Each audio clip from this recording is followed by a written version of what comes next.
এখন আমরা দেখব একটা উদ্যোক্তা সে যখন ব্যবসা করছে অবশ্যই তার কিন্তু কিছু রেকর্ড কিন্তু রাখা দরকার। কিসের না, তার ক্যাশ বইয়ের সাথে সাথে তার স্টক রেজিস্টারে।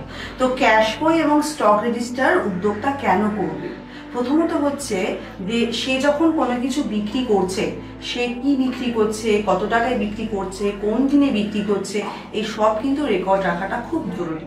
তাহলে সেটার জন্য তার অবশ্যই দরকার কিন্তু একটা ক্যাশ রেজিস্টার, যেখানে আমাদের তারিখ, বর্ণনা, কোন দিন সে কি বিক্রি করলো, কত টাকায় বিক্রি করলো, সেটা পুরো একটা খাতায় রেকর্ডিং থাকবে। দ্বিতীয়ত হচ্ছে স্টক রেজিস্টার। স্টক রেজিস্টারে কিন্তু সে যে দ্রব্য নিয়ে বা সে যেটা প্রোডাক্ট নিয়ে সে ব্যবসা করছে সেই প্রোডাক্টের হিসেব কিন্তু পুরোপুরি একটা স্টক রেজিস্টারে থাকবে।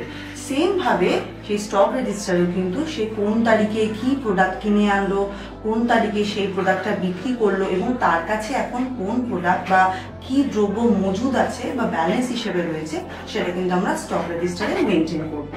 স্টক রেজিস্টার এবং ক্যাশ রেজিস্টার মেনটেন করার একটাই উদ্দেশ্য হলো, এক তো হচ্ছে সে তার রেকর্ডিংটা পুরো রাখছে যে সে কি দ্রব্য কত টাকায় কি টাকায় বিক্রি করলো। দ্বিতীয়ত হচ্ছে এই দুটো বইয়ের পাশাপাশি সে কিন্তু একটা স্বচ্ছতা তার মধ্যে থাকবে। তার মানে আমি আজকে যে প্রোডাক্টটা বিক্রি করলাম আমি কিন্তু কখনোই তার বদলে একটা অন্য প্রোডাক্ট বা একটু বেশি দাম দিয়ে সেই প্রোডাক্টটা লিখে সেই স্বচ্ছতাটাকে আমরা কিন্তু নষ্ট করব না। তার মানে একটা স্বচ্ছতা অবশ্যই দুটো খাতার মধ্যে কিন্তু বজায় থাকবে।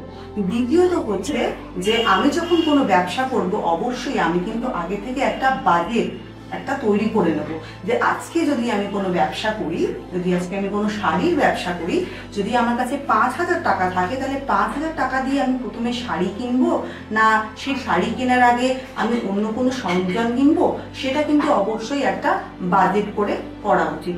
তাতে কি হয়, একটা ব্যবসা সে যখন চালাচ্ছে তার যেমন ব্যবসা করতেও সুবিধা, তার রেকর্ডিং কিন্তু রাখতেও কিন্তু তার সুবিধা হবে।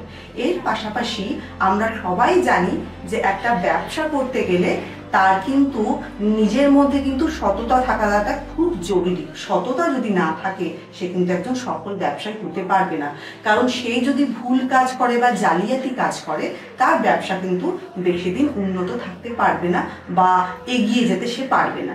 তাহলে এই কটা যে জিনিস আমরা যদি বলি যে তার স্টক রেজিস্টার এবং ক্যাশ রেজিস্টার থাকতে হবে, দ্বিতীয়ত হচ্ছে সেই রেজিস্টার বা স্টক রেজিস্টারের মধ্যে সে তার স্বচ্ছতা বজায় রাখবে, তৃতীয়ত হচ্ছে কোনো কিছু ব্যবসা শুরু করার আগে একটা বাজেটিং করবে এবং কি প্রাইসিং সে নির্দিষ্ট করবে সেটাও কিন্তু অবশ্যই তার থাকা দরকার। এবং তার পাশাপাশি তাকে কিন্তু ভুল বা জালিয়াতি কাজে সে যাতে না জড়িয়ে পড়ে সেটাও কিন্তু তাকে লক্ষ্য রাখতে হবে।